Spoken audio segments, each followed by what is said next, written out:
Hi everyone, union budget 2026-27 आज parliament में present हो चुका है। ग्लोबल लेवल पे ट्रेड डिस्ट्रप्शंस और यूएस टैरिफ्स जैसे चैलेंजेस के बीच इंडियन इकोनॉमी ने जो रेजिलियंस दिखाई है, उस कॉन्टेक्स्ट में ये बजट काफी इंपॉर्टेंट हो जाता है। इस बजट का एक क्लियर हाईलाइट है गवर्नमेंट का कैपेक्स पुश। फाइनेंशियल ईयर 26-27 के लिए कैपिटल एक्सपेंडिचर 12.2 लाख करोड़ तक सेट किया गया है with a 9% year on year growth. Message बिल्कुल क्लियर है, इंफ्रास्ट्रक्चर लेड ग्रोथ अभी भी पॉलिसी का कोर थीम है। 5 लाख प्लस पॉपुलेशन वाले cities including tier 2 and tier 3 cities पर भी फोकस बढ़ाया जा रहा है, जो इमर्जिंग ग्रोथ इंजन्स बन रहे हैं। इस वीडियो में हम उन स्पेसिफिक सेक्टर्स पे फोकस करेंगे जहां एलोकेशन, पॉलिसी डायरेक्शन और इंसेंटिव से लॉन्ग टर्म अपॉर्चुनिटीज बन सकती हैं, और साथ ही देखेंगे कौन से सेक्टर्स रिलेटिवली बेटर प्लेस लग सकते हैं। तो बिना टाइम वेस्ट किए let's start with the first sector. पहला सेक्टर है रेलवेज एंड इंफ्रास्ट्रक्चर। गवर्नमेंट ने 7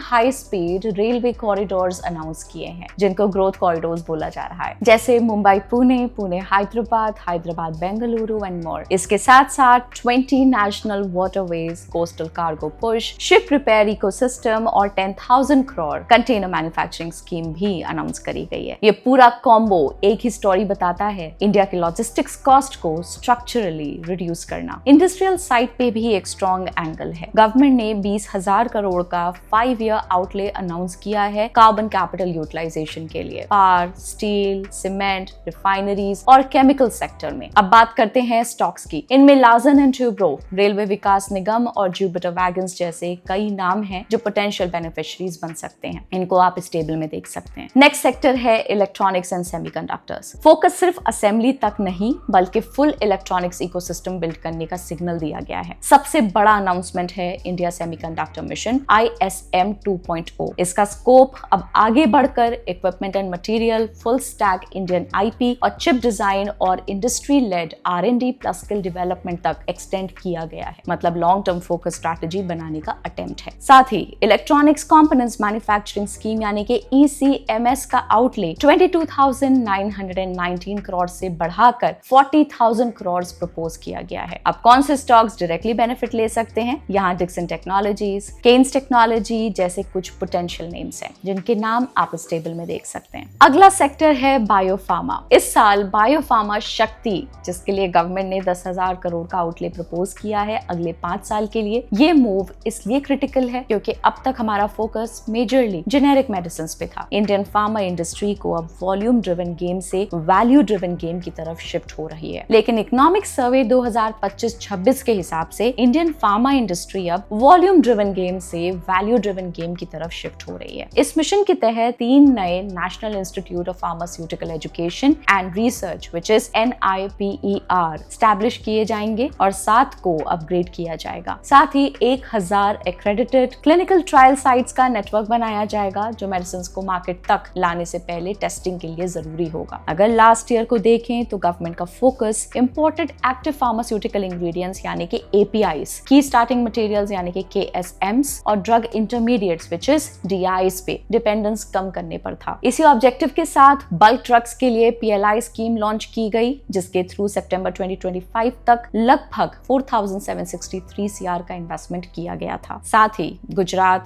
हिमाचल प्रदेश और आंध्र प्रदेश में 3,000 करोड़ के टोटल आउटले के साथ 3 world class bulk drug parks develop किए जा रहे हैं। ये स्टेप्स डोमेस्टिक मैन्युफैक्चरिंग को कंपेटिटिव बनाएंगे और हाई वैल्यू ड्रग्स की एक्सेसिबिलिटी बढ़ाने में मदद करेंगे। इस पॉलिसी से बायोसिमिलर्स और कॉम्प्लेक्स मॉलिक्यूल्स पे काम करने वाली कंपनीज को सपोर्ट मिल सकता है, जिससे कॉस्ट स्ट्रक्चर बेटर हो सकता है और CDMO इकोसिस्टम में ग्रेजुअल ग्रोथ देखी जा सकती है। Doctor Reddy's Laboratories, Sun Pharmaceutical Industries के साथ आप और नाम देख सकते हैं। एंड फाइनल सेक्टर है critical and rare earth minerals. Union budget 2026 में गवर्नमेंट ने क्रिटिकल मिनरल्स पे फोकस और बढ़ाया है। मिनरल रिच स्टेट्स जैसे कि ओडिशा, केरला, आंध्र प्रदेश और तमिलनाडु में रेयर अर्थ कॉरिडोर स्टैब्लिश करने के लिए सपोर्ट दिया जाएगा, ताकि माइनिंग, प्रोसेसिंग और मैन्युफैक्चरिंग इकोसिस्टम को स्ट्रेंथन करके इंडिया की ग्लोबल सप्लाई चेन पोजीशन को मजबूत किया जा सके। रिसेंटली गवर्नमेंट ने national critical mineral mission approve किया है, जिसका ऑब्जेक्टिव ग्रीन टेक्नोलॉजीज के लिए जरूरी क्रिटिकल मिनरल्स की स्ट्रॉन्ग और रेजिलिएंट वैल्यू चेन बनाना है, जिसके लिए अगले 7 सालों में 34,300 करोड़ का आउटले रखा गया है। इसमें कुछ बेनिफिशियरी स्टॉक्स स्टॉक्स जैसे कि गुजरात मिनरल डेवलपमेंट कॉर्पोरेशन और NMDC के साथ और भी कुछ नाम हैं जो आप इस टेबल में देख सकते हैं। Quick honourable mentions. बजट 2026 में कुछ और सेक्टर्स जिन्हें स्ट्रॉन्ग पॉलिसी सपोर्ट मिला है, जैसे कि टूरिज्म एंड हॉस्पिटैलिटी सेक्टर में पॉजिटिव सेंटिमेंट देखा गया, क्योंकि गवर्नमेंट ने मेडिकल टूरिज्म, स्किलिंग और ईस्ट कोस्ट टूरिज्म कॉरिडोर जैसे मेजर्स के थ्रू सेक्टर को स्ट्रॉन्ग पुश दिया है। इसके बेनिफिशियरीज हॉस्पिटल स्टॉक्स जैसे कि max health care, Apollo hospitals और होटल स्टॉक्स जैसे कि इंडियन होटल्स हो सकते हैं। बाकी स्टॉक्स की लिस्ट के लिए आप ये टेबल देख सकते हैं। माइक्रोसॉफ्ट, गूगल और Amazon जैसे ग्लोबल क्लाउड कंपनीज अगर इंडिया के डेटा सेंटर्स का यूज करके ग्लोबल कस्टमर्स को सर्विसेज देती हैं तो उन्हें 2047 तक जीरो टैक्स का बेनिफिट मिलेगा। इससे इंडिया को ग्लोबल डेटा सेंटर हब बनने में मदद मिलेगी। अनंतराज और नेटवर्क टेक्नोलॉजीज इसके पोटेंशियल बेनिफिशियरीज हो सकते हैं। बाकी स्टॉक्स की लिस्ट के लिए आप ये टेबल देखिए। बजट 2026 में टेक्सटाइल सेक्टर को मेगा टेक्सटाइल पार्क्स